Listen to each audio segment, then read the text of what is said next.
नमस्कार साथियों, स्वागत है आपका हमारे एक नई वीडियो में। हम बात कर रहे थे कक्षा 6 से कक्षा 12 के अंतर्गत राजस्थान अध्ययन सामाजिक विज्ञान और हमारा राजस्थान पुस्तक के बारे में। इस पुस्तक के माध्यम से आगामी जो प्रतियोगी परीक्षाएं हैं उनके माध्यम से आप जो भी प्रश्न आएंगे वो इसके इन पुस्तकों के माध्यम से सोल्व कर पाएंगे।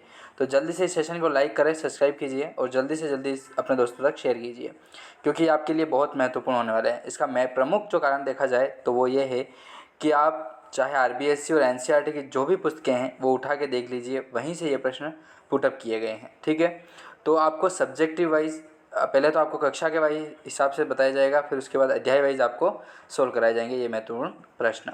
तो जल्दी से इस सेशन को सपोर्ट कीजिए। और हमने जो हमारी एसके स्टडी एकेडमी है उसके माध्यम से आपको हमने 15 मॉडल पेपर मात्र 15 रुपये में जारी किए हैं, जो आपके लिए बहुत इंपॉर्टेंट होने वाले हैं। तो हमारा ऐप लॉन्च हो चुका है, उसके माध्यम से आप जाकर के 15 मॉडल पेपर जो हैं वो डाउनलोड कर सकते हैं। तो चलिए शुरू करते हैं।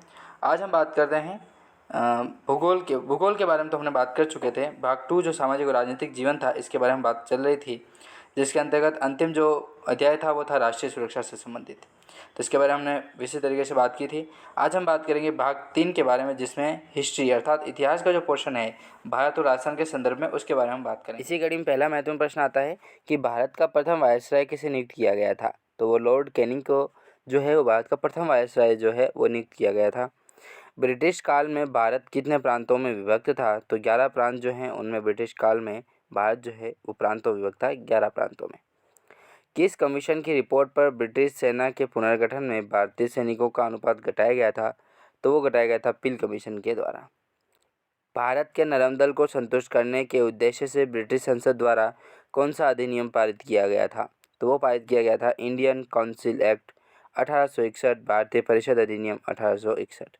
ये जो था इसके द्वारा ही अधिनियम जो है पारित किया गया संसद द्वारा। किस अधिनियम को मार्ले मिंटो सुधार के नाम से जाना जाता है। तो वो हो जाएगा 1909 का भारत परिषद अधिनियम जो है उसको 1919 का जो भारत परिषद अधिनियम है उसे मार्ले मिंटो सुधार अधिनियम के नाम से जाना जाता है। सांप्रदायिक निर्वाचन पद्धति का जनक किसे माना जाता है। तो वो मार्ले और मिंटो को ही जो सांप्रदायिक निर्वाचन पद्धति का जो जनक है उन्हें माना जाता है। महत्वपूर्ण प्रश्न आता है 7वां, किस अधिनियम के तहत भारत में पहली बार संघात्मक सरकार की स्थापना की गई थी। तो 1935 का जो भारत शासन अधिनियम था उसके अंतर्गत ये स्थापना की जाती है। किस अधिनियम के तहत बर्मा को भारत से अलग कर दिया गया था। तो 1935 का जो भारत शासन अधिनियम था उसके द्वारा बर्मा को भारत से अलग कर दिया गया था। भारतीय शिक्षा का मैग्ना कार्टा किसे कहा गया है। तो चार्ल्स वुड के जो डिस्पैच को है उसको ही मैग्ना कार्टा कहा गया है भारत की शिक्षा का। सरकार की शक्तियों को अलग अलग भागों में बांट देना क्या कहलाता है। तो उसे शक्ति पृथक्करण सिद्धांत के नाम से जाना जाता है। राजपूताने की किस रियासत में शक्ति पृथक्करण सिद्धांत के आधार पर न्याय व्यवस्था लागू की गई थी। तो वो लागू की गई थी बीकानेर में। ऐसे विषयों की सूची जिन पर केंद्र व राज्य दोनों कानून बना सकते हो उसे क्या कहा जाता है। तो उसे समवर्ती सूची के नाम से जाना जाता है।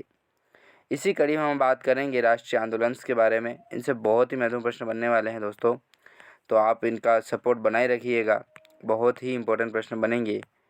तो चलिए आज ये वीडियो यहीं तक रखते हैं। जय हिंद, जय भारत।